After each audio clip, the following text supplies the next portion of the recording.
Unscripted.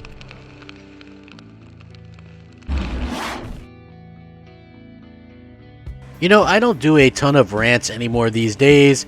It's just not one of my things anymore. You know what I mean? It's just not one of those things that I go out there and do. But I saw something that just made me scratch my head. And honestly, it just made, not only did it make me scratch my head, but it kind of gave me a bit of a headache, right? Like, I'm sitting there thinking, good Lord, I can't believe that I was such an Xbox fanboy that I probably would have made a video defending this crap and defended it like my life depended on it in a podcast. Now, thankfully, those days are long over with. Like, I'm not going to bat for any company that's not delivering the goods right now. And, you know, and I feel like, you know, so much has changed since I started doing this, you know, like 6-7 years ago, whatever it is. And, you know, one of the things that hasn't changed for me personally is it's all about the games. Say it with me. It's all about the games. It's all in the hips. It's all about the games. It's all in the hip. Now listen, you know, like I said, I was a huge Xbox fan, but one of the main differences between me back in, you know, 2014, 2015, and me pimping Xbox and being like, man, it's a really good place to play. You know, they've got some great games. They've got a good this. They got a good that. They're, you know, really kind of coming through on that department. They're teasing all kinds of new games coming out. How was I to know that basically in 2015 they called it quits and supposedly, quote unquote, gear up for the next generation, which still they completely and utterly failed at? Because I'm looking around and I'm looking at what's out there, and I spent maybe 12 hours total on my Xbox Series X since it came out. Literally, you know, I played some Assassin's Creed, and I played and beat Call of Duty Black Ops, the new one. You know, pretty much that's, you know, played a little bit of Dirt 5. Honestly, there hasn't been a whole lot doing on the Xbox Series X.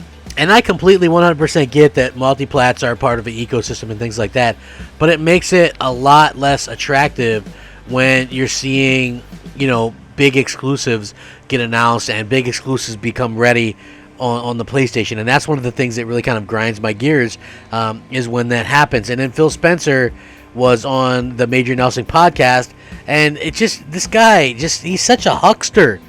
Like a snake oil salesman. Like, you guys seen it where the guy's sitting on the back of a like the rabbit's sitting on the back of the turtle shell, and he's dangling a carrot in front of him with like a fishing rod. That's basically Phil Spencer, and we're all the tortoise, right? Like, it's unbelievable that the amount of time that this guy expects us to wait, and the lack of effort, and it seems like the lack of anything really driven towards that, making exclusive content, making something that wants people to actually play or buy their consoles. Now, with that being said, I'm really going to get into this.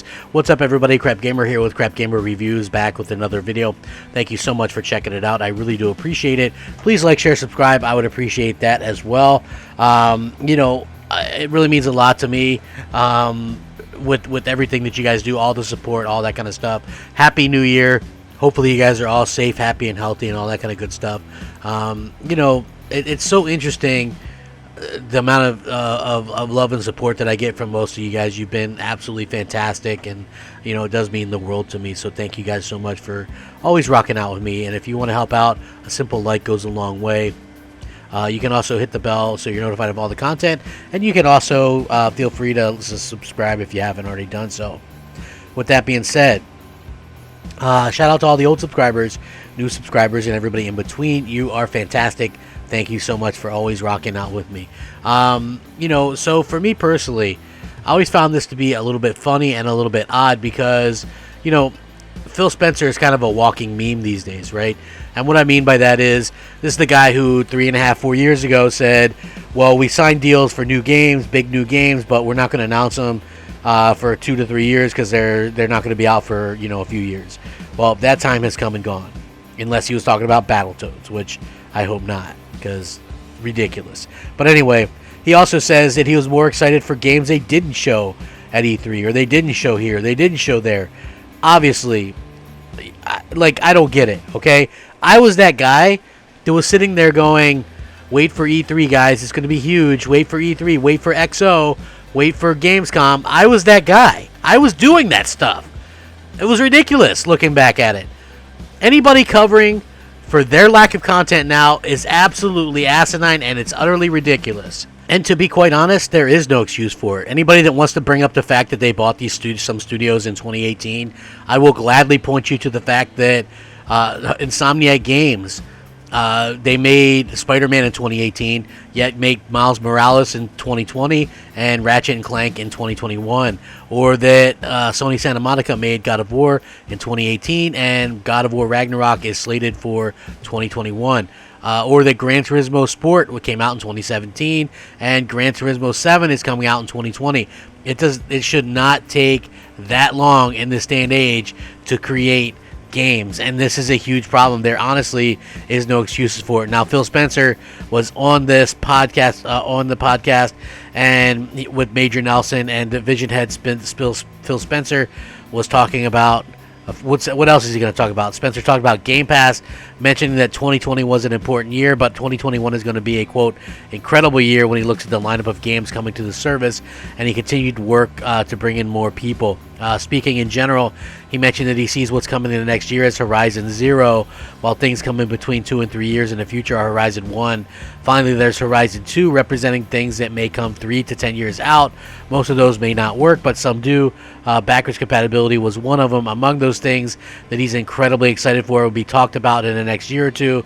According to Spencer, those may get people as excited as xCloud or Game Pass today, which I don't see anybody excited for xCloud, to be honest with you. While the team is in at the moment, they're talking about things that have been the potential to be real changers, but are also risky. There are some cool things on the horizon here as well. It's just an incredibly exciting time for the teams right now. Spencer's proud of the ability of the team to take some longer-term bets that can really make the difference. Incidentally, according to this site, they hear that 2021 is going to be an important year, blah, blah, blah. Listen, their big game is Halo, right? There's no way that we should have to say, let's wait till E3 2028. Like at this particular point, that's nonsense, and there's really no excuses for that. That's utterly ridiculous. And just as a fan, I have to say I have a big problem with this. First of all, there were people that were like, and I can agree with this, okay, let's wait a couple years. I was in that wait a couple years mode in 2016. Okay, we're in 2021 now. And they're asking us to wait another, and I'm not saying nothing's going to come. You can sit there and point to putting out stupid stuff like The Medium that's a timed AA exclusive. I'm talking about big AAA games. When we look at what Sony has coming out next year, whether it be first party, third party, Horizon Forbidden West, Gran Turismo 7, Ratchet and Clank, possibly God of War Ragnarok, maybe Final Fantasy 16. Those are heavy-hitting games with heavy-hitting names, right? Nobody cares about Stalker 2 or The Medium or any of that nonsense, right? Like, and I hate to just be honest about it, but, nobody really cares about The Ascent or Bright Memory Infinite. And I know you might go, oh, well, not nobody, because I care about it. Listen, the majority of people, that's not moving a needle. None of those games that I just mentioned are moving a needle for anybody to want to pick up a PlayStation or an Xbox Series X or an Xbox Series S. It's more of the same.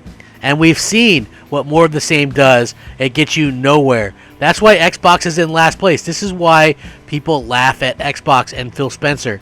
They're realistically setting everybody up for failure. How can this person say he's excited for things 3 to 10 years in the future?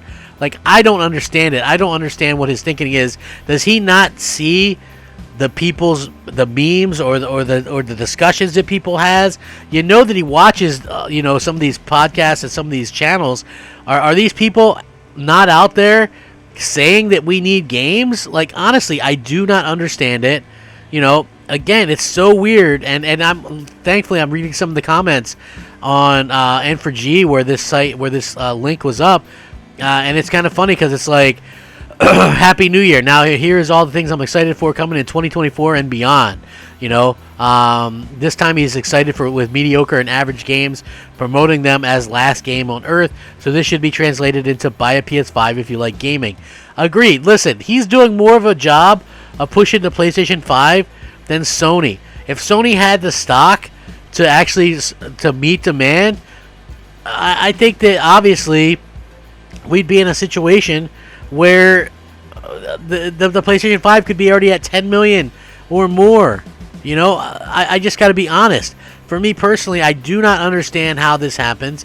I do not understand how, how this sort of thing goes along. And I do not understand the type of fans that go out there and sort of support this kind of mediocre nonsense, right? Like, it doesn't make a lot of sense to me. And, at the end of the day, I really do hope that people kind of come to their senses when it comes to Phil. Like, nobody would be okay with this guy's job. And I'm not saying fire the guy. I'm saying I can't think of another job where mediocrity gets rewarded and gets such high regard from people. I've never seen anything like it in my life. And it just really makes me scratch my head. I will link this. Let me know what you guys think. Are you excited to wait 10 years? Like I said, I'm sure there's piddly crap coming out in between. Another Forza, another Halo. But anything decent from that first party looks like it's at least 2023, 2024, maybe longer. Let me know. Rack 'em up. Crapgamer out. Unscripted.